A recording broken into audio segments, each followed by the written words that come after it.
సంతోషంగా ఉన్న వాళ్ళందరూ ఒకటి దగ్గర దేవుని స్తోత్రం చెప్పండి. హల్లెలూయా. గడిచినటువంటి శుక్రవారపు దినము నుంచి ఈ శుక్రవారపు దినం వరకు కూడా ప్రభు చక్కగా మనల్ని కాచి కాపాడి ఈ రీతిగా సజీవ లెక్కలో నిలబెట్టి కొంచెం ఈ వర్షాల వల్ల చల్లదనం ఏర్పడింది కదా, కొంచెం సేద తీర్చుకుంటున్నారు జనాలందరూ కూడా. లేదంటే విపరీతమైనటువంటి వేడి. కాలాలన్నీ కూడా మనుషులు ఊహించినట్టుగా ఉంటలా చూసారా.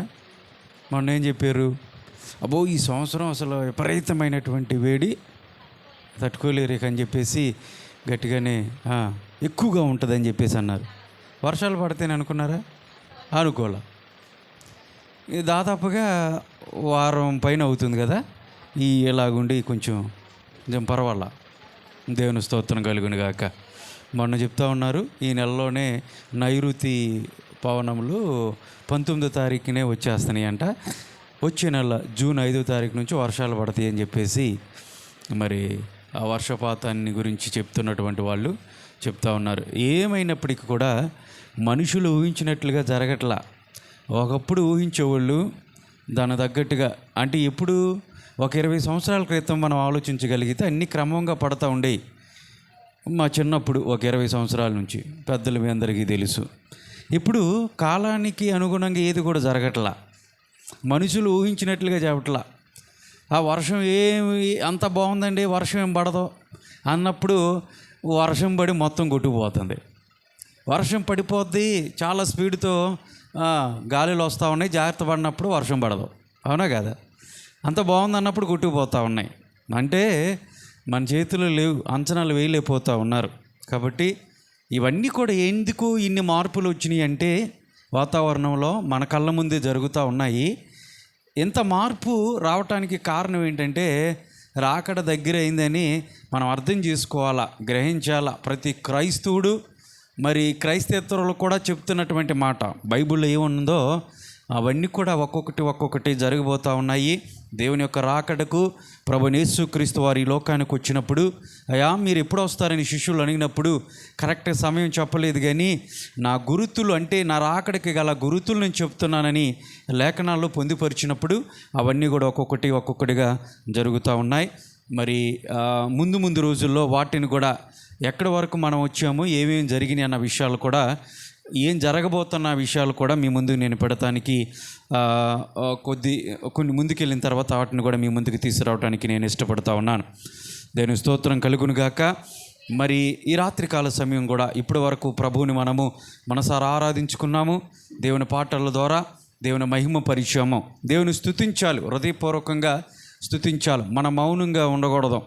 అందుకనే చప్పట్లు కొట్టమని చెప్పేసి చెప్పడానికి ఈ రోజున వైద్యులు ఏం చెప్తా ఉన్నారంటే, మీరు కనుక ఎక్కడైనా సరే అట్లాగా ఎప్పుడైనా చూసారో లేదో, కొంతమంది రోడ్డు పక్కన కానీ చిన్న గ్రౌండుల్లో కానీ మార్నింగ్ లేవంగానే పొద్దుటే లేవంగానే వాకింగ్కైనా వెళ్తూ ఉంటారు పెద్దలు.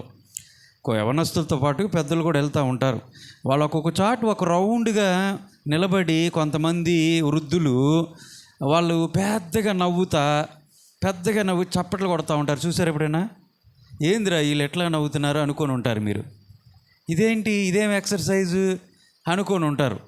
అంటే వాళ్ళు గట్టిగా ఇలా చప్పట్లు కొట్టేసి ఆహా అన్నట్టుగా కేకలు నవ్వుతూ ఉంటారు. దాని రీజన్ ఏంటో తెలుసా? వైద్యులు చెప్పారు చప్పట్లు కొడితేనంట గుండెపోటు రాదంట. ఏం రాదు? ఈ రోజున వయసుతో సంబంధం లేకుండా ఏమొస్తూ ఉన్నాయి? బీపీలు వచ్చేస్తున్నాయి, షుగర్లు వచ్చేస్తున్నాయి, గుండెపోట్లతో చచ్చిపోతూ ఉన్నారు. అవునా కదా? హార్ట్ అటాక్ వచ్చి చచ్చిపోతూ ఉన్నారు. అందుకనే ఈ హార్ట్ అటాక్ రాకుండా ఉండటానికి మన శరీరంలో దాదాపుగా 6.5 నుంచి 7 లీటర్లు ఉంటుంది రక్తం. మన హార్ట్ రోజుకి 7,000 లీటర్స్ని పంపింగ్ చేస్తూ ఉంటుంది. ఇలా సర్క్యులేషను మన బాడీ మొత్తాన్ని కూడా అన్ని లీటర్లో పంపింగ్ చేయాలంటే హెల్తీగా ఉండాలి హార్ట్. అవునా? అందుకు కానీ ఏం చేస్తున్నారంటే ఇలా చప్పట్లంట ఇలా కొడితే 2 చేతులు ఇలాగా పెట్టి ఇలాగ చప్పట్లు కొట్టి ఇలా ఒక సౌండ్ చేయటం వల్ల నోటిలో నుంచి ఒక సౌండ్ రావటం వల్ల అంటే హార్ట్కు సంబంధించి ఎలాంటి ప్రాబ్లం రావు, గుండె జబ్బులు రావు అని వైద్య నిపుణులు చెప్పారు. మీకు అర్థమైందా?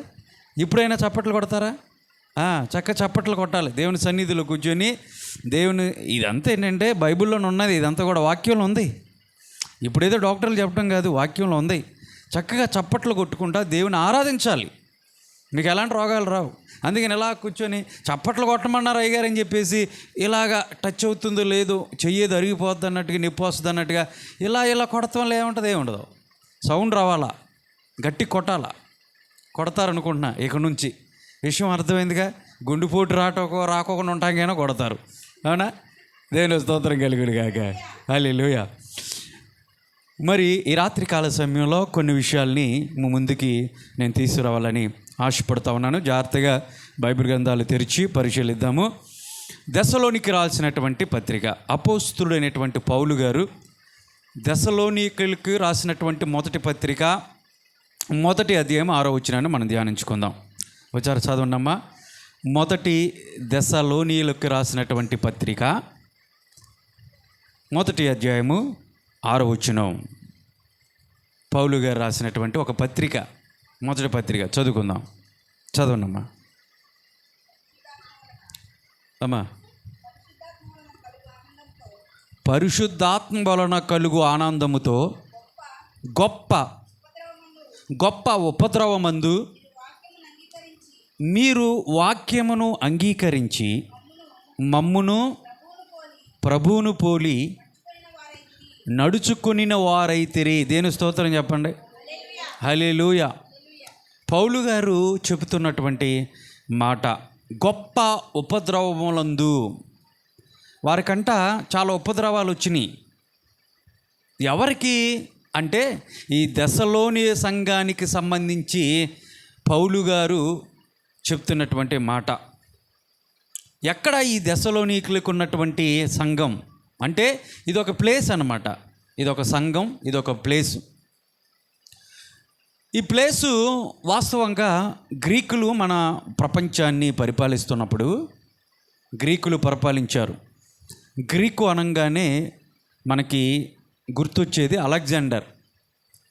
అలెగ్జాండర్ గారి యొక్క తండ్రి ఫిలిప్పు. ఆయన పరిపాలించినప్పుడు, గ్రీకులు పరిపాలించినప్పుడు ప్రపంచాన్ని మొత్తాన్ని కూడా వాళ్ళు జయిస్తూ వస్తూ ఉన్నారు. అప్పుడు ఒక సైన్యాధికారి ఒక పట్టణాన్ని జయించడానికి వెళ్ళి ఆయన చెప్పాడని చెప్పేసి రాజుగారు చెప్పారు అని ఆ సైన్యాధికారి ఒక పట్టణాన్ని జయించొచ్చి రాజుగారికి చెప్తున్నారు. బాబు ఏమైంది? రాజా, ఆ పట్టణాన్ని జయించాను, అంత మాత్రమే కాదు, ఆ పట్టణానికి ఒక పేరు పెట్టాను అన్నాడు. ఏం పేరు పెట్టావరా అంటే తెస్సలోనికా అని పేరు పెట్టాడు. కారణం ఏంటంటే ఆ రాజుగారి కుమార్తె పేరు సలోనికా. ఏం పేరు? సలోనికా. సలోనికాకి ఈ దే అని పెట్టేసి దెస్సలోనికా అని ఆయన యొక్క కూతురి పేరు. ఈ సైన్యాధిపతి ఆ పట్టణాన్ని జయించి ఆ పేరును అక్కడ పెట్టి వచ్చాను అనగానే చాలా మంచి పని చేసామని చెప్పేసి తన కుమార్తెనిచ్చి పెళ్లి చేశాడు ఆ సైన్యాధిపతికి, ఆ గ్రీకు చక్రవర్తి. కాబట్టి ఆ సంఘానికి దెస్సలోనికా అని సంఘము పేరు వచ్చింది. అక్కడ సంఘం ఏర్పడింది. ఆ ప్రాంతంలో సంఘం ఏర్పడింది. సంఘం అంటే ఏంటి? సంఘం అంటే దేవుని బిడ్డల యొక్క సమూహము. ఇక్కడ మనం సంఘంగా ఉన్నాం కదా. ఈ సంఘం క్రీస్తు కృప ప్రార్థనా మందిరానికి సంబంధించినటువంటి సంఘం. ఇది సంఘం అంటే దేవుని బిడ్డల యొక్క సమూహము. విశ్వాసులుగా, క్రైస్తవులుగా పిలువబడుతున్నటువంటి దేవుని బిడ్డలు ఎవరైతే ఉన్నారో వాళ్ళందరినీ సంఘంగా పిలుస్తూ ఉంటాము. ఇంకేం లేదు, సంఘం అంటే పెద్దదే, వేరేగా ఆలోచించాల్సినటువంటి అవసరం లేదు. ఆ దెస్సలోనికల్లో ఒక సంఘం ఏర్పడింది. క్రీస్తు ప్రభువుని అంగీకరించి తమ సొంత రక్షకుడుగా వాళ్ళు యేసు ప్రభుని వాళ్ళ హృదయాల్లోకి ఆహ్వానించుకొని దేవుని యొక్క ఆజ్ఞలను గైకుంటూ వాళ్ళు దేవుని మార్గంలో నడుస్తూ అభివృద్ధిలోకి వాళ్ళు ఎదుగుతూ ఉన్నప్పుడు పౌలు గారు ఆ సంఘాన్ని ప్రోత్సహిస్తూ, అభినందిస్తూ ఒక ఉత్తరాన్ని రాశాడు. ఇదే దెస్సలోనికలకు రాసినటువంటి పత్రిక. ఉత్తరాలు రాస్తూ ఉంటాంగా మనం కూడా.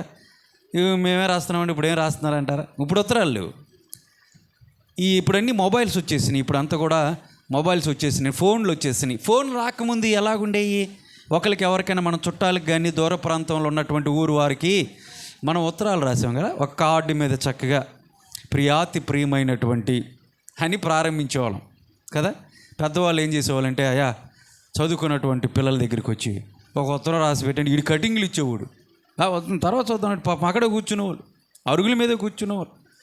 ఎందుకంటే అప్పుడు చదువుకున్నటువంటి వాళ్ళ దగ్గరికి వెళ్ళి మరి చదువు లేనటువంటి వాళ్ళు ఉత్తరం రాయటానికి, మా పిల్లలకు ఉత్తరం రాయాలయ్యా, లేదంటే మా చుట్టాలకి మా బంధువులకి మరి ఉత్తరాలు రాయాలన్నట్టుగా చాలామంది వాళ్ళ వివరాలు తెలుసుకోవటానికి ఉత్తరాలు రాసి పోస్ట్ బాక్సులు వేస్తే అవి 2-3 రోజులకి ఎక్కడికైతే చేరాలో ఆ ప్రాంతానికి చేరుతూ ఉండేవి. జాగ్రత్త గమనించాలి, ఇటువైపు ఉండాలి మీ దృష్టి అంతా కూడా. సమయాన్ని మీరు వేస్ట్ చేయొచ్చు. నా వైపు చూడండి, దేవుని వాక్యాన్ని వినండి. నేను స్తోత్రం కలుగును గాక, చెప్పండి గట్టిగా హల్లెలూయా. అలాగే ఏ విధంగా అయితే మనం ఉత్తరాలు రాస్తూ ఉత్తరాలు రాస్తూ ఉండేవాళ్ళమో, అప్పుడు కూడా పౌలు గారు ఏం చేశారంటే సంఘాలకి ఉత్తరాలు రాశారు. సంఘాలు ఏర్పడ్డాయి. ఆ సంఘాలని అభినందిస్తూ వాళ్ళని ప్రోత్సహిస్తూ దేవునిలో ఇంకా బలపడినట్లుగా పౌలు గారు ఉత్తరాలు రాసి పోస్ట్ చేస్తూ ఉండేవాడు, ఇచ్చి పంపిస్తూ ఉండేవాడు. ఆ పోస్ట్ డబ్బాలు లేవు అప్పుడు, పోస్ట్ ఆఫీస్ లేవు. ఒక వ్యక్తి తీసుకెళ్ళి ఆ సంఘానికి అందజేసి వస్తూ ఉండేవాడు.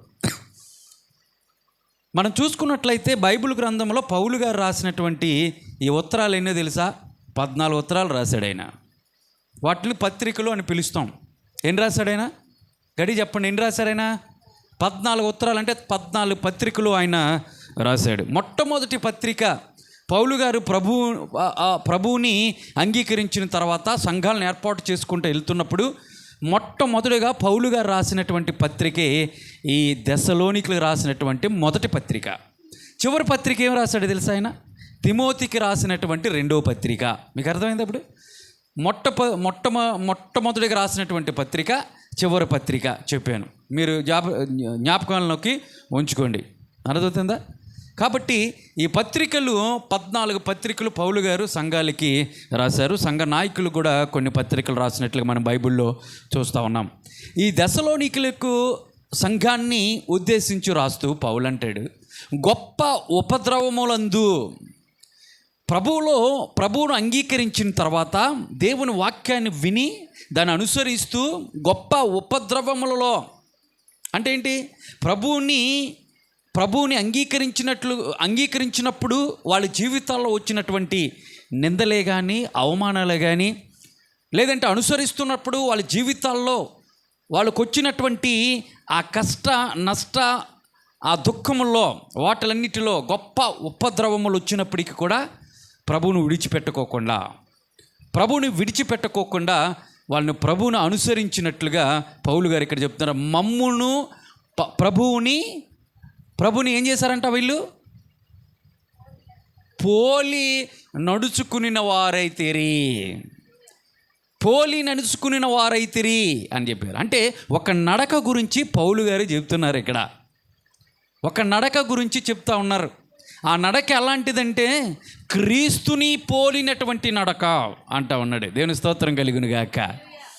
ఈ రోజున చాలా రకరకాల నడకలు ఉన్నాయి కదా. చాలామంది వయ్యారంగా నడుస్తూ ఉంటారు. కొంతమంది వయ్యారంగా నడుద్దామని చెప్పేసి వాళ్ళు సోకు చూపించాలని డామును పెడతారు. అమ్మ ఎందుకమ్మా అంత నడక అంటూ ఉంటారు కదా. వాడు చూడరా అసలు, వాడు ఆపటానికే లేదు, వాడు నడక చూడరా అంటూ ఉంటారు. నడకను గురించి రకరకాల నడకలు ఉన్నాయి. స్టైల్గా నడుస్తూ ఉంటారు. ఏంద్రా ఈ నడక అంటే, మా ఫేవరెట్ హీరో ఆ సినిమాలో అట్లాగే నడిచాడు, అందుకే నేను నడుస్తున్నట్టు వీడు. వరాడు సినిమా రా బాబు అంటే ఎండ్రుడు. కాబట్టి చాలామంది రకరకాల నడకలు ఈ లోకంలో నడుస్తూ ఉన్నారు. కానీ ఇక్కడ పౌలు చెప్తూ ఉన్నాడు, క్రీస్తును పోలినటువంటి నడక. ప్రతి క్రైస్తవుడు నడిచే విధంగా ఉంటాడు, ఎక్కడ ఆగిపోడు. తన ప్రయాణాన్ని, తన గమ్యాన్ని చేరే వరకు కూడా నడుస్తూనే ఉంటాడు. మనం నడవాలా? దేవుడు కోరుకుంటున్నారు. మనం ఆగిపోయేవారుగా ఉండకూడదు, నడిచేవారుగా, అంటే సాగిపోయేవారుగా మనం ఉండాలి. దేవుని స్తోత్రం కలుగును గాక. పోరాటం, ఇది ఆత్మీయ పోరాటం. చివరి శ్వాస వరకు ఈ పోరాటం ఆగదు అన్న పాట నోసన్న గారు పాటల పుస్తకంలో ఉంటుంది. ఇది ఆగిపోదు, సాగిపోతూనే ఉంటాను. అంటే సాగిపోయేటువంటి క్రైస్తవులుగా ప్రతి ఒక్కరు కూడా ఉండాలని ప్రభు ఇష్టపడుతూ ఉన్నాడు. నీకు వచ్చినటువంటి శ్రమలో, నిందలలో, అవమానాల్లో ఆగిపోకూడదు. నువ్వు సాగిపోవాలి. నీ నడక ఎక్కడ ఆగిపోకూడదో, నీ నడక నడుస్తూనే ఉండాలి. అయితే ఎవరిని పోలి నువ్వు నడుస్తూ ఉన్నావు? ఈ రోజున మనుషులు పోలి నడుస్తూ ఉంటారు, మనుషులను మొప్పించడానికి నడుస్తూ ఉంటారు. రకరకాల నడకలు ఉన్నాయి. కానీ పౌలు గారు ఎంత అద్భుతమైనటువంటి మాట చెప్తున్నారంటే, ఇక్కడ దెసలోనికేలోకి ఉన్నటువంటి సంఘస్థులంట గొప్ప ఉపద్రవముల్లో కూడా వాళ్ళు ప్రభువుని విడవకోకుండా అంటే సేవకులను అనుసరిస్తూ క్రీస్తు ప్రభును అనుసరిస్తూ వాళ్ళు నడుచుకున్నారు అని గొప్ప సాక్ష్యాన్ని పౌలు గారు చెప్తా ఉన్నారు. ప్రియ సహోదరుడా, ఇక్కడ కూర్చున్నటువంటి ప్రతి ఒక్కరూ ఈ శబ్ద యంత్రం ద్వారా ఎవరైతే దేవుని మాటలు వింటూ ఉన్నారో, నీ నడక ఎటువైపు వెళుతూ ఉంది? నీ నడక ఎలాంటి నడక? ఎవరిని పోలి నువ్వు నడుస్తూ ఉన్నావు? బైబిల్ సెలవిస్తూ ఉంది, క్రీస్తు ప్రభుని పోలి నువ్వు నడుచుకోవాలా. ఏ నడక మనం నడవాలా? ఎలాంటి నడక నువ్వు నడుస్తూ ఉన్నావు? క్రీస్తు ప్రభుని పోలినటువంటి నడక నువ్వు నడుస్తూ ఉన్నావా? క్రీస్తు ప్రభును ఆరాధిస్తున్నటువంటి నీవు తాత్కాలికమైనటువంటి క్రైస్తవుడుగా ఉండి మళ్ళీ లోకానుసారంగా నువ్వు నడుస్తూ ఉన్నావేమో, అది సరైనటువంటి నడక కాదు. దావీదు గారు కూడా రాస్తూ అంటాడు, దుష్టుల ఆలోచన చొప్పున నడవక అన్నాడు. ఏం చెప్పాడు? దుష్టుల ఆలోచన చొప్పున నడవక. అంటే దుష్టుల ఆలోచన చొప్పున నడవద్దు అన్నాడంటే, ఈ రోజున చాలామంది దుష్టత్వంతో నిండిపోయి దుష్ట ఆలోచనలతో వాళ్ళు నడుస్తున్నారు అని అర్థం. అందుకని జాగ్రత్త క్రైస్తవుడా, జాగ్రత్త. ప్రభుని అంగీకరించినటువంటి నీవు విశ్వాసములో నువ్వు బలపడాలంటే నువ్వు దుష్టుల ఆలోచన చొప్పున నడవకోకుండా మరి ఎలా నడవాలంటే క్రీస్తుని పోలి నువ్వు నడవాలా. నీ నడక క్రీస్తుని పోలినదై ఉండాలని పౌలు గారు చెప్తా ఉన్నారు. అయితే ఈ రాత్రికాల సమయంలో ఈ నడకల గురించి దెసలోనికీలకు రాసినటువంటి సంఘస్థులో ఈ మొదటి పత్రికలోనే పౌలు గారు క్రైస్తవులు నడవలసినటువంటి నడక, క్రీస్తు ప్రభును వెంబడిస్తున్నటువంటి వారు ఎలాంటి నడక కలిగి ఉండాలి, ఎలాంటి నడక మనం నడవాలి అన్న విషయాల్ని, చాలా విషయాలు అని పత్రికలో పొందుపరిచినట్లుగా చూస్తూ ఉన్నాము. కానీ 3 విషయాల్ని ముందుకు త్వరగా చెప్పి నా సందేశాన్ని ముగిస్తాను. అంటే క్రైస్తవులుగా మనందరం కూడా ప్రతి ఒక్క వ్యక్తి మనిషి ఏ విధంగా నడవాలి అన్న విషయాన్ని బైబిల్ చెప్తున్నటువంటి మాటను మనం జాగ్రత్త పరిశీలిస్తే, మొట్టమొదటిగా అదే పత్రిక మొదటి పత్రికలోనే 2వ అధ్యాయము 11వ వచనాన్ని చదువుకుందాం. 2వ అధ్యాయము 11వ వచనం, దెసలోనికీలకు రాసినటువంటి పత్రిక మొదటి పత్రిక 2వ అధ్యాయము 11వ వచనం చదువమ్మా. అది అలాగే పెట్టుకొని ఉంటుంది. సహోదరులారా, మీ వద్ద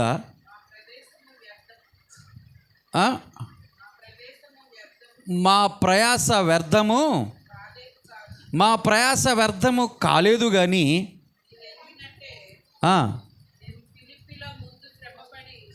మేము ఫిలిప్పీలో ముందు శ్రమపడి మొదటి దెసలోనికీల పత్రిక 2వ అధ్యాయము 11వ వచనం, తన రాజ్యమునకును మహిమనకును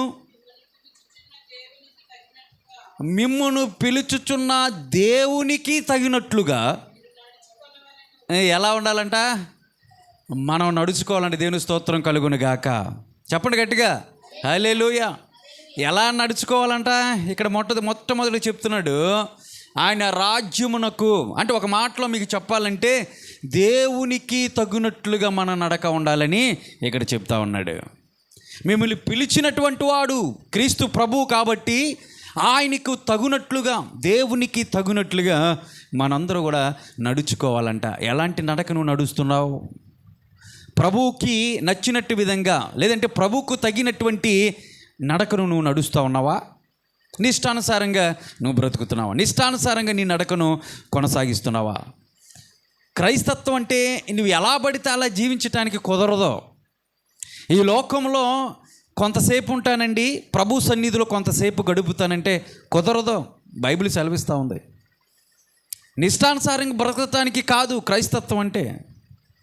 ప్రభువుకి ఇష్టడుగా ఇష్టురాలుగా మనం జీవించాలా అంటే ఆయన ఒక నడకేశాడు.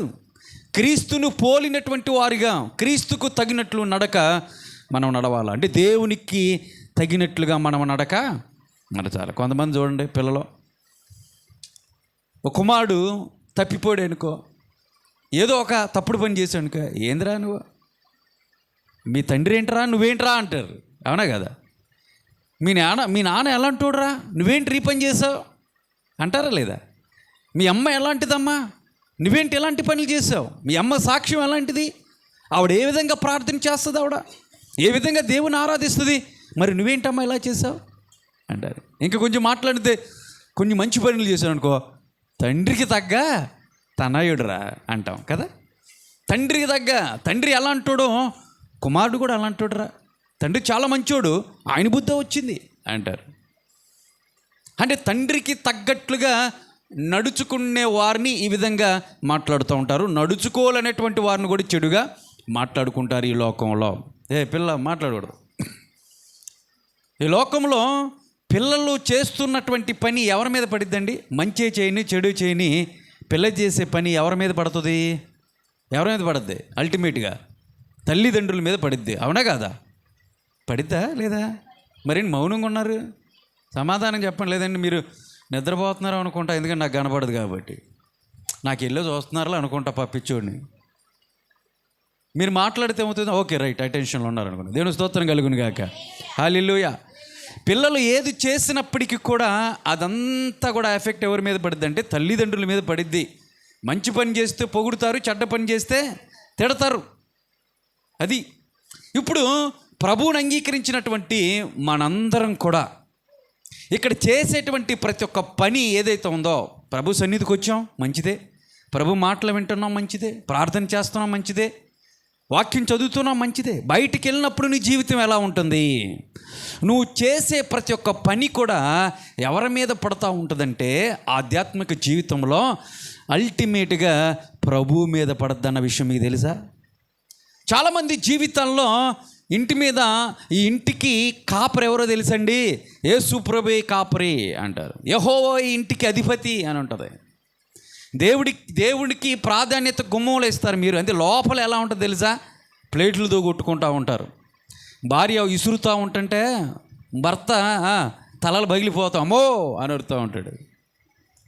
అవునా కదా? నన్ను వదిలేవే అంటాడు. ఎక్కడికని చెప్పేసి అంటది. లేదంటే భర్త ఆ మాంసం కూర వండలేదనేదండి ఇసురుతూ ఉంటే కంచాలు రోడ్ల మీద పడుతూ ఉంటాయి. ఏంద్రా ఈ కంచం అంటే అలా ఆవిడ మాంసం కూర వండలేదంట.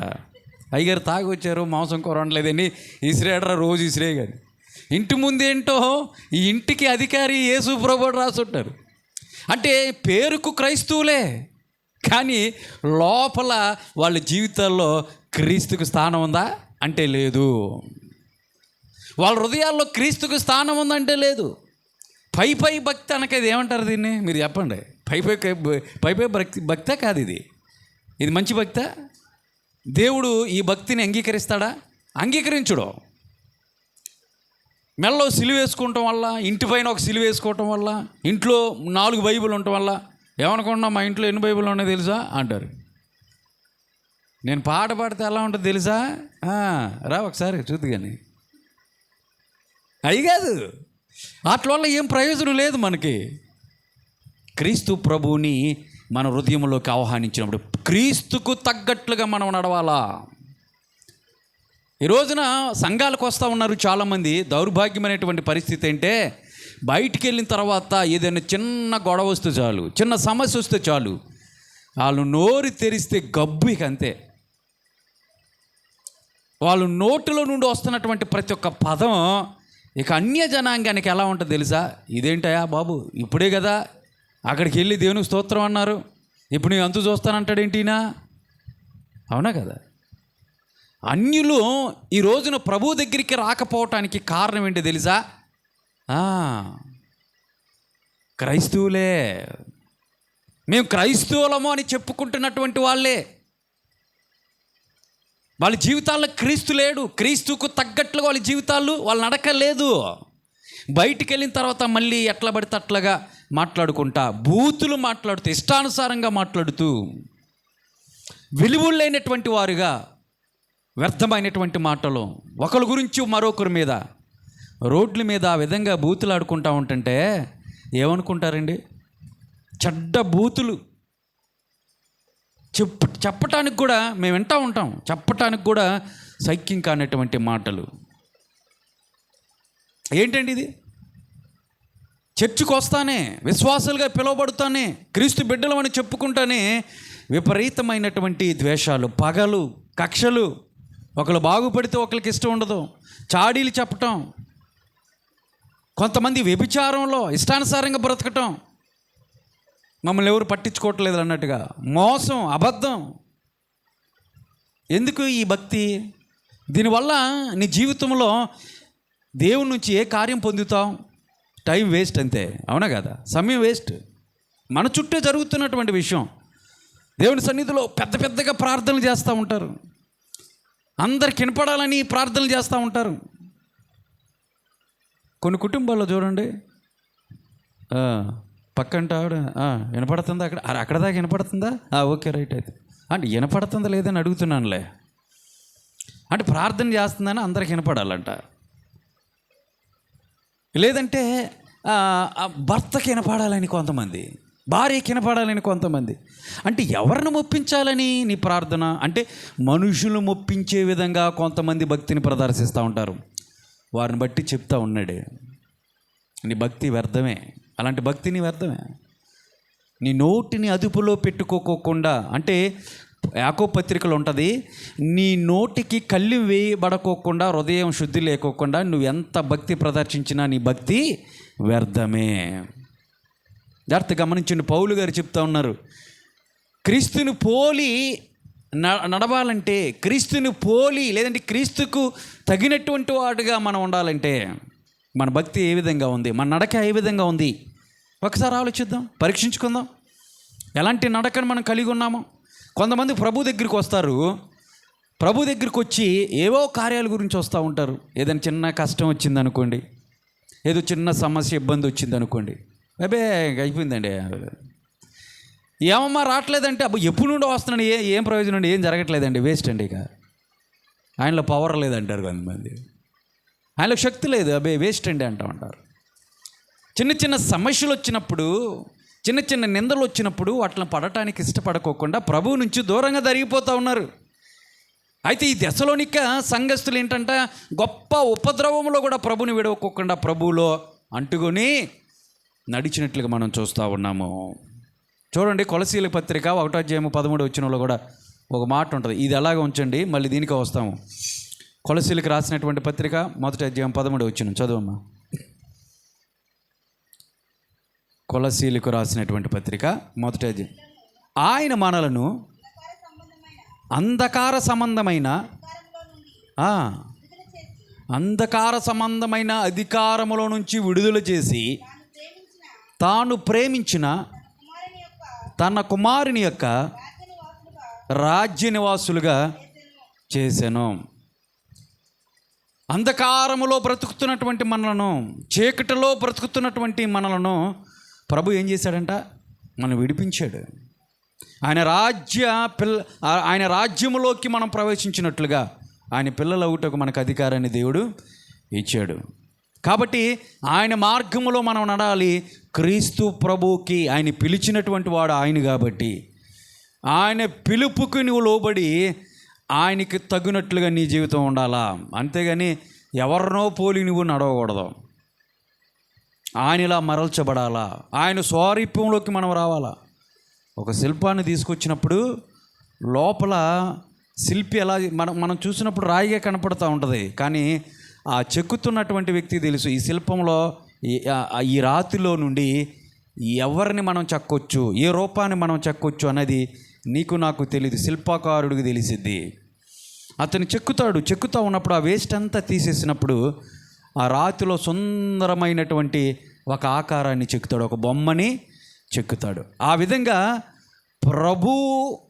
ప్రభు పోలికలోకి మనం చెక్కబడాలా. ఆ వేస్ట్ ఏదైతే ఉందో, మనలో ఉన్నటువంటి వేస్ట్ ఏదైతే ఉందో, అది ఏదైతే ఒక దొంగతనమో, వ్యభిచారమో, మోసమో, అబద్ధమో ఏవైతే ఉన్నాయో అవన్నీ కూడా చెక్కబడాలా. ఒకరోజు అయ్యే విషయం కాదు ఇది. రోజు చెక్కబడాలా. నీ జీవితంలో కొంత వేస్ట్ తీసివేయాలా, చెక్కాలి. చెక్కినప్పుడు చివరగా మనమంట క్రీస్తు ప్రభు స్వారూప్యంలోకి మనము మలచబడాలా. క్రీస్తుకు తగినట్లుగా మనం ఉండాలని పౌలు గారు ఇక్కడ చెప్తా ఉన్నారు. మనం ఎలా నడవాలి అంటే, ఏ విధంగా నడవాలంట? దేవునికి నచ్చినట్లుగా, దేవుని యొక్క మార్గములో మనము నడవాలంటే, మొట్టమొదటిగా క్రైస్తవులు ఏ విధంగా నడవాలని పౌలు గారు చెప్తా ఉన్నారంటే, దేవునికి తగినట్లుగా నడుచుకోవాలి. రెండో చూద్దాము, 4వ అధ్యాయం 2వ వచనం చూద్దాం. అదే దశలోనికలు రాసినటువంటి పత్రికలో 4వ అధ్యాయం 2వ వచనంలో ఒక మాట కూడా మనం ధ్యానించుకుందాం. రెండవదిగా, కాగా మీరు ఎలాగ నడుచుకుని దేవుణ్ణి సంతోషపరచవలనో మా వలన నేర్చుకుని ప్రకారముగా మీరు నడుచుకొనుచున్నారో. దేవుని స్తోత్రం చెప్పండి. అంటే ఇక్కడ నడక చెప్తా ఉన్నాడు. మా వలన మీరు నేర్చుకునేటువంటి దానిని బట్టి, ఇక్కడ ఫైనల్గా ఆ మాటలో మనం అర్థం చేసుకోవాల్సింది ఏంటంటే, దేవుణ్ణి సంతోషపెట్టేటువంటి నడక అంట ఇది. ఏ నడక ఇది? దేవుణ్ణి సంతోషపెట్టేటువంటి నడక. అంటే ఇక్కడ ఏంటి? దేవుణ్ణి సంతోషపెడతలేదంటే నువ్వు ఎవరిని సంతోషపెడుతున్నావు? ఈ రోజున చూడండి, సంతోషం గురించి కుటుంబంలో ఆలోచించగలిగితే, భర్తను సంతోషపెట్టాలని భార్య ఇష్టపడుతూ ఉంటుంది. భర్తకి ఎలాంటి వంటలంటే ఇష్టం, భర్తకి ఎలా ఉంటే ఇష్టమో, భర్తను ఏ విధంగా సంతోషపెట్టాలో భార్య ఆ విధంగా చేయటానికి ఇష్టపడుతూ ఉంటుంది. అలాగే భర్త కూడా భార్యకి ఎలా ఉండాలో ఆ విధంగా అతను చేయటానికి ఇష్టపడతాడు. అంటే సంతోషపెట్టాలని భార్య, భార్యను సంతోషపెట్టాలని భర్త, తల్లిదండ్రులను సంతోషపెట్టాలని బిడ్డలు, బిడ్డలను సంతోషపెట్టాలని తల్లిదండ్రులు. అవునా కాదా? ఈ విధంగా ఒకరిని సంతోషపెట్టాలని ఒకరు ఈ లోకాన సంబంధంగా మనం ఆలోచన చేస్తూ ఉంటుంటే, ఇక్కడ ప్రభువు మాట్లాడుతున్నాడు. ప్రభువు కూడా సంతోషిస్తాడంట. కారణం ఏంటి తెలుసా? ఆయనకు కూడా ఫీలింగ్స్ ఉంటాయి. మనుషులకు ఉన్నట్టుగానే దేవునికి కూడా ఫీలింగ్స్ ఉంటాయి. మీకు తెలుసా విషయం? ఆయన రాయి కాదు. రాయికి ఫీలింగ్స్ ఉంటాయా? రాయికి ఫీలింగ్స్ ఉంటాయా? ఇలా కొట్టంగానే అబ్బో అంటదా రాయి? అంటదా? చెప్పండి. ఆందో. రాయి దగ్గరికి వెళ్ళి, ఏమమ్మా ఒక పాట పాడమ్మా, ఓ పాట పాడతావు లేదా అంటే పాడిద్దా? పాడదు. నువ్వేదేని చెప్పినా ఆ రాయికి చెవులు ఉంటాయి, ఆ రాతికి ఒక విగ్రహం చెవులు ఉంటాయి, కానీ వినపడతాయా? వినపడం. ఈయన వాసన పీల్చిద్దా? వెళ్దాం. కొంతమంది అక్కడికి తీసుకెళ్ళిపోయి ఇది తిను అని చెప్పేసి వంటలు, రకరకాల వంటలు తీసుకెళ్ళిపోయి ఆ విగ్రహం ముందు పెట్టేసి నువ్వు తింటావా లేదా అన్నట్టు. అదేందో తర్వాత అక్కడ నుండి వీళ్ళే తినేస్తారు. అవునే కదా? తెల్లారితే వాళ్ళే, లేదంటే ఒక గంట అయిన తర్వాత తీసేయండి రా. ఎందుకు? రాయి తిందో విగ్రహం, మనమే తిండం. మనం తింటే ఏంటి, అక్కడ పెట్టాం కాబట్టి విగ్రహం తినట్లే అంటారు గట్టిగా మాట్లాడితే. రాయికి ఫీలింగ్స్ ఉండవు. నువ్వు మాట్లాడితే దానికి వినపడదు. రాయి మాట్లాడదు, దానికి చలనం ఉండదు. ఎందుకు? అది రాయి. తెలిసి కూడా మన వాళ్ళందరూ కూడా ఈ రాళ్ళని రప్పలని ఆరాధిస్తున్న వాళ్ళు చాలామంది ఈ లోకంలో ఉన్నారు. అది గమనించండి ప్రియులారా. మన దేవుడు రాయి కాదు. ఆయన ఫీలింగ్స్ ఉన్నాయి. ఆయనకి ఫీలింగ్స్ ఉన్నాయి. యేసుప్రభు ఈ లోకానికి వచ్చినప్పుడు ఒక సంఘటన మీకు ముందుకు తీసుకొస్తాను. చాలా సంఘటనలు ఉన్నాయి. లాజరు చనిపోయినప్పుడు యేసుప్రభు ఏడ్చాడా లేడా? చెప్పండి అమ్మా, ఏడ్చాడా? ఏమని అయ్యారు మాకేం తెలుసు, అప్పుడు లేవండి మేము అంటారా? లాజరు చనిపోయినప్పుడు యేసుప్రభు ఏడ్చాడు, బాధపడ్డాడు, దుఃఖించాడు. బైబిల్లో అతి చిన్న వచనం ఏంటో తెలుసా? చిన్న వచనం బైబిల్ అన్నిటిలో 66 పుస్తకాల్లో చిన్న వచనం యోహాను సువార్త 11వ అధ్యాయం 35వ వచనం, జీసస్ ఈజ్ వెప్ట్ అని ఉంటుంది. అంటే యేసు ఏడ్చి కన్నీళ్ళు విడిచాను అని ఉంటుంది. చిన్న వచనం అది బైబిల్ అంతలో. యేసుప్రభు ఏడ్చాడు, యెరూషలేమును చూసి ఏడ్చాడు. యెరూషలేము అంతమును జ్ఞాపకం చేసుకొని యేసుప్రభు ఏడ్చాడండి. అంటే దాని అర్థం ఏంటంటే యేసుప్రభుకి చలనం ఉంది, స్పర్శ ఉంది. ఆయన సంతోషిస్తాడు. ఆయన ఏడుస్తాడు, దుఃఖిస్తాడు. ఇతరులు ఎవరైనా బాధలో ఉంటే ఆయన ఏడుస్తాడు. మనం ఆయన స్తుతిస్తే సంతోషిస్తాడు, మనం ఆయన ఆరాధిస్తే సంతోషిస్తాడు. అందుకని పౌలు అంటాడు, నువ్వు ఎలాంటి నడక నడవాలంటే దేవుణ్ణి సంతోషపెట్టేటువంటి నడక మనము నడవాలి. అయితే ఇప్పుడు నీ నడక దేవుణ్ణి సంతోషపెట్టేటువంటి నడకగా ఉందా? ఏంటి దేవుని ఎలా సంతోషపెట్టాలంటే దేవుని యొక్క ఆజ్ఞలను మనం గైకొని ఆయన ఆజ్ఞల ప్రకారం మనం నడిచినప్పుడు దేవుని సంతోషపెట్టినట్లు వారుగా మనం ఉంటాం. దేవుని స్తోత్రం కలుగునుగాక. హల్లెలూయా. దేవుని యొక్క మాటలను విన్నటువంటి మీరందరూ కూడా, నీవు నేను ప్రతి ఒక్కరు కూడా దేవుని ఆజ్ఞలను గైకున్న వారుగా మనం ఉండాలా. దేవుని చిత్తాన్ని మనం ఎరిగి ఆ చిత్తం ప్రకారం మనం నడిచినట్లయితే, ఆయన రాజ్య విస్తరణకు మనం పాటుపడినట్లయితే, దేవుని మహిమార్థమైన మన జీవితాలు ఉన్నప్పుడు దేవుడు సంతోషిస్తాడండి.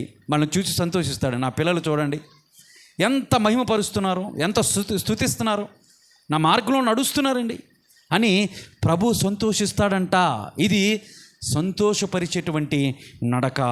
మరి నీ నడక ఎలా ఉంది? దేవుని సంతోషపెట్టేటువంటి నడక నువ్వు నడుస్తున్నావా? లేదంటే లోక సంబంధమైనటువంటి వ్యక్తులని సంతోషపెట్టాలని నువ్వు నడుస్తూ ఉన్నావా? డిసైడ్ చేసుకో, ఆలోచన చేద్దాం ఎలాంటి నడక మనం నడుస్తూ ఉన్నావో. అయితే ప్రియులారా, రెండో విషయాన్ని నేను కంప్లీట్ చేశాను. దేవుడు నమ్మినటువంటి మనమందరూ కూడా, విశ్వాసులుగా మనం బలపడుతున్నటువంటి ప్రతి క్రైస్తవుడు అందరూ కూడా మొట్టమొదటి ఎలాంటి నడక నడవాలంట? దేవునికి తగ్గట్టుగా మనం నడవాలి. రెండోది, దేవుని సంతోషపెట్టేటువంటి నడకను మనము నడవాలి. దేవుని స్తోత్రం కలుగునుగాక. మూడోది కూడా చూద్దాము. అదే దశలోనికి రాసినటువంటి పత్రిక 5వ అధ్యాయం 15వ వచనం. 2 మాటలు చెప్పి ముగిచ్చేస్తాను. దశలోనికి రాసినటువంటి పత్రిక 5వ అధ్యాయం 15వ వచనం ఈసారి చదవండి అమ్మా. ఇక్కడ ఒక నడక ఉంది. అదే పత్రిక తెరిచిపెట్టమన్నాగా. 5వ అధ్యాయం 15వ వచనం. ఇదిగోండి చదువుతున్నారు, జాగ్రత్త, చాలా ఇంపార్టెంట్. ఎవ్వడును కీడునకు ప్రతి కీడు ఎవరికైనా చేయకుండా చూచుకునుడి.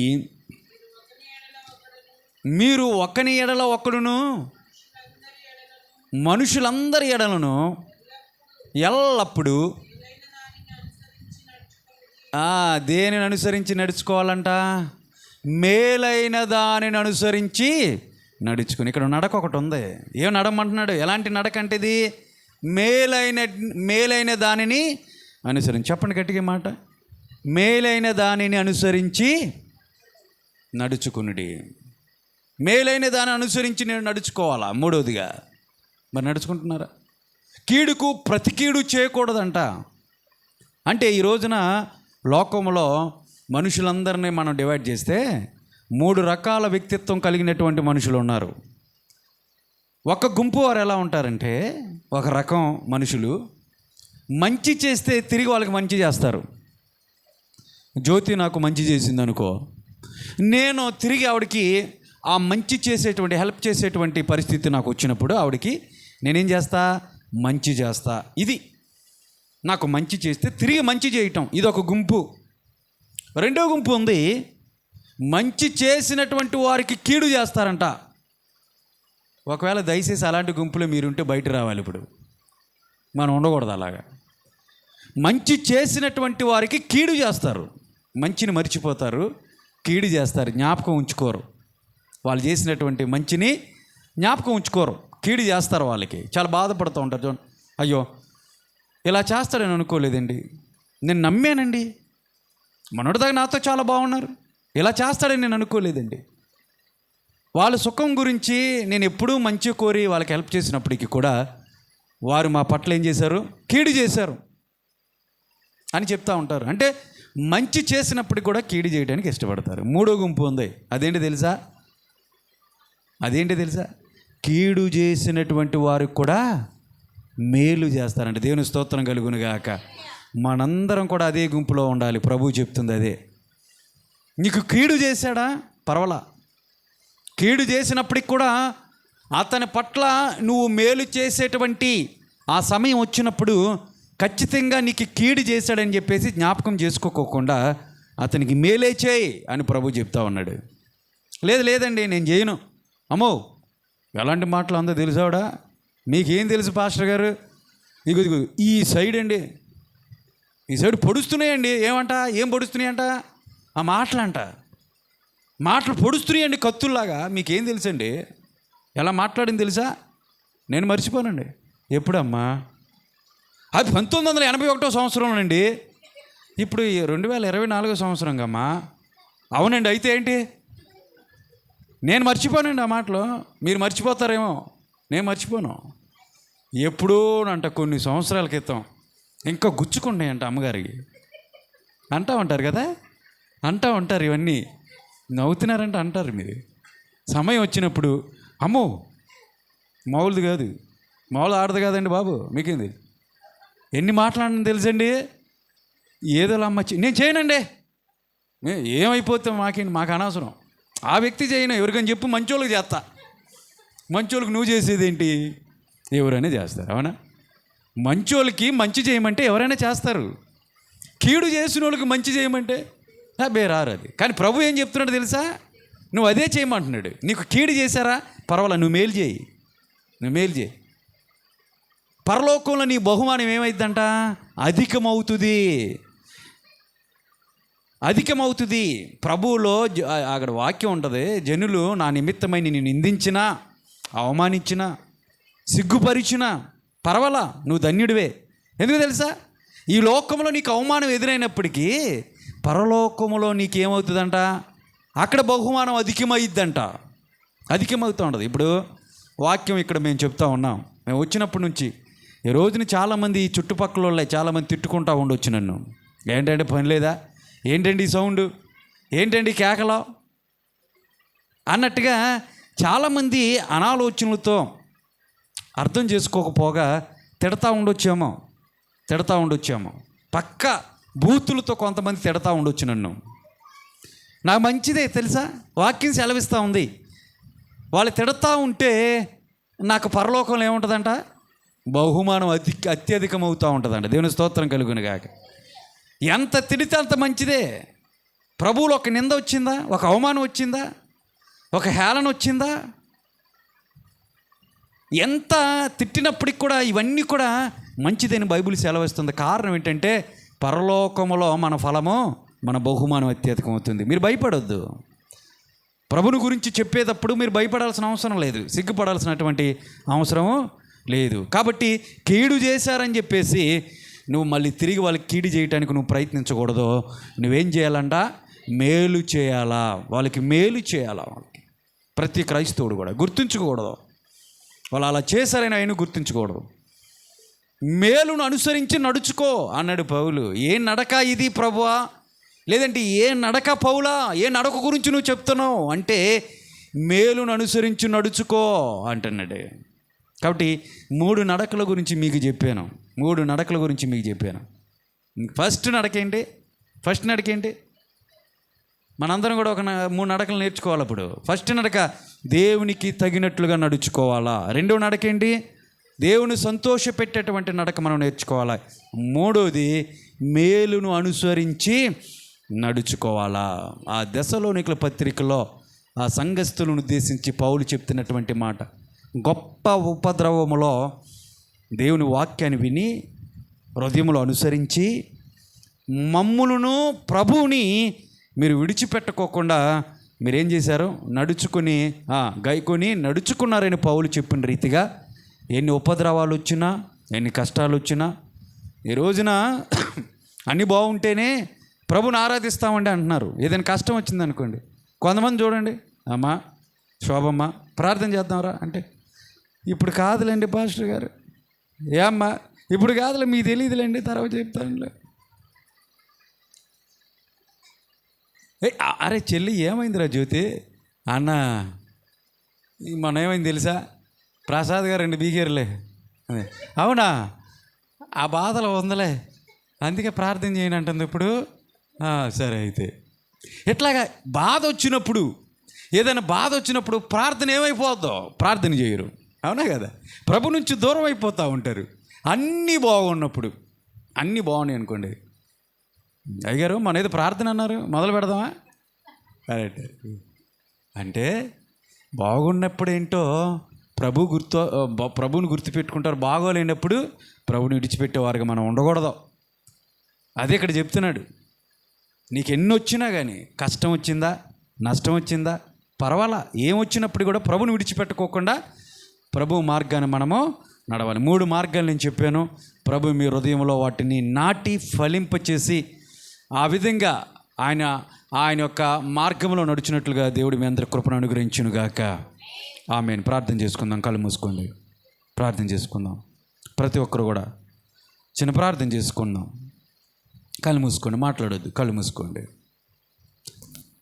పౌలు చెప్పిన రీతిగా వాక్యంలో ఈ రోజున మనము మాట్లాడుకున్నటువంటి నడక, ఏ నడక నువ్వు నడుస్తూ ఉన్నావు?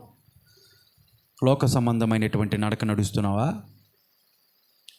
లోకాన్ని మొప్పించాలని, లోకస్తుల్ని నువ్వు మొప్పించాలని,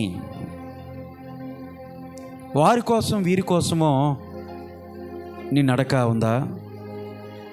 ప్రభుని విడిచిపెట్టి నిష్టానుసారంగా, నీకు ఇష్టానుసారంగా బహుశా ఇప్పటి వరకు నడుస్తూ ఉన్నావేమో.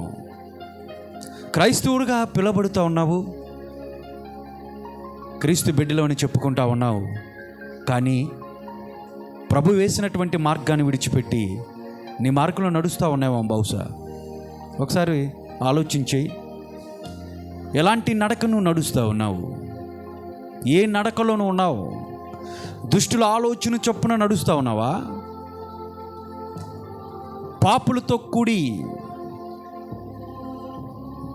నిష్టానుసారంగా నీ జీవితాన్ని కొనసాగిస్తూ ఉన్నావేమో. మనుషులకు తగ్గినట్లుగా, లోకానికి తగ్గినట్లుగా నీ నడక ఉందేమో.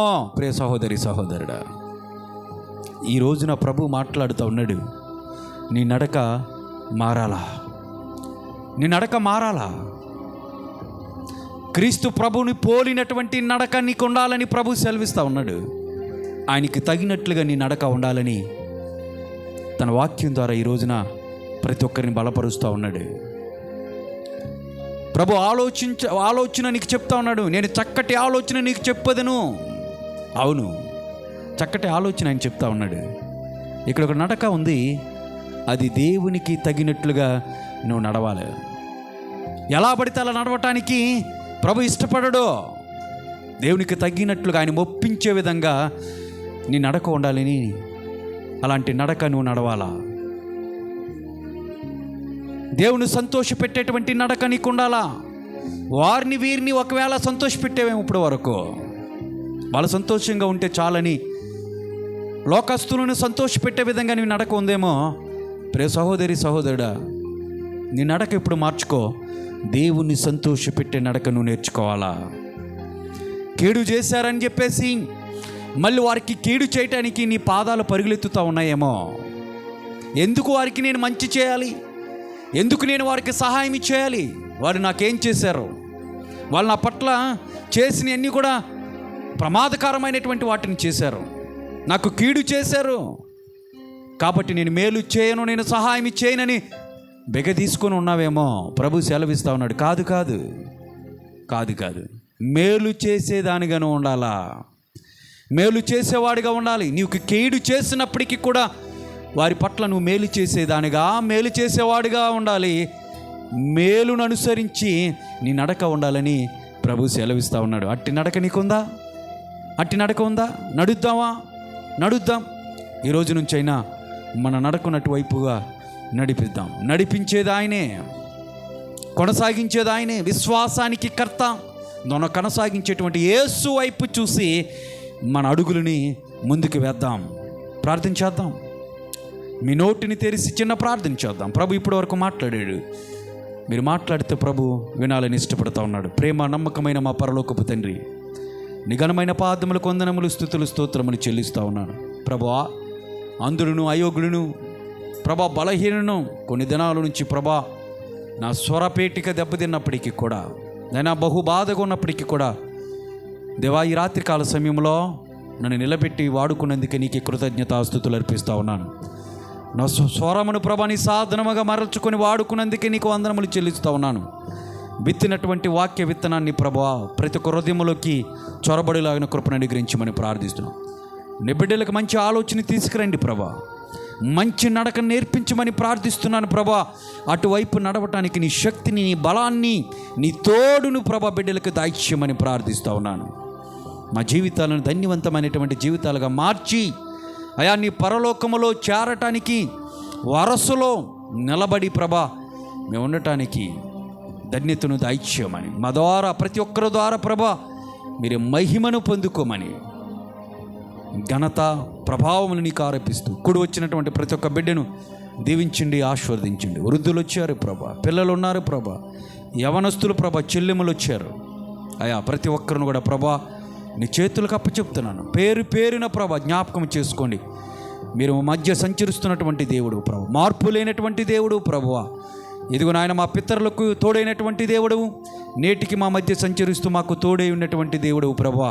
ఇదిగో మా మధ్య ఉన్నారు, మేము నమ్ముతూ ఉన్నాం. కాబట్టి ప్రతి ఒక్క తల్లిని, చెల్లిని, అక్కను, తమ్ముడిని ప్రతి ఒక్కరు కూడా మీరు దర్శించి వారికి కావలసినటువంటి అవసరతలను తీర్చి, అన్నిటికన్నా ప్రాముఖ్యంగా ఆధ్యాత్మిక జీవితంలో ఉన్నతమైనటువంటి స్థానంలోకి మీరు తీసుకొని ప్రభువా, ఈ విశ్వాస యాత్రలో అలిపెరిగినటువంటి పరుగు పందెములో ప్రభువా కొనసాగించినటువంటి దేవుడు నువ్వే కాబట్టి ముగించేది కూడా మీరే కాబట్టి ప్రభువా, ప్రతి ఒక్కరిని ఓడిపోకుండా, కృంగిపోకుండా, బలహీనపడుకోకుండా ప్రభువా నీ చిత్తాన్ని నెరవేర్చేవారుగా ప్రతి ఒక్కరు ఉండి నీ రాజ్యంలో ప్రవేశించినట్లుగా కృపను అనుగ్రహించుకొని, నీ చిత్తమైతే మరొకసారి నీ సన్నిధిలో మేమందరూ కూడుకొని ఈ రీతిగా నిన్ను ప్రార్థించడానికి, నీ మాటలు వినిపింప చేయడానికి కృపను అనుగ్రహించమని ఘనత, మహిమ, ప్రభావాలు నీకు ఆరోపిస్తూ నజరుడైన యేసుక్రీస్తు నామం పేరట అడిగి వేడుకొనుచున్నాను తండ్రి, ఆమేన్. మన తండ్రి అయిన దేవుని ప్రేమయు, కుమారుడైన యేసుక్రీస్తు కృపయు, పరిశుద్ధాత్మని కన్యుని సహవాసము, శాంతి, సమాధానం, నెమ్మది, ఆదరణ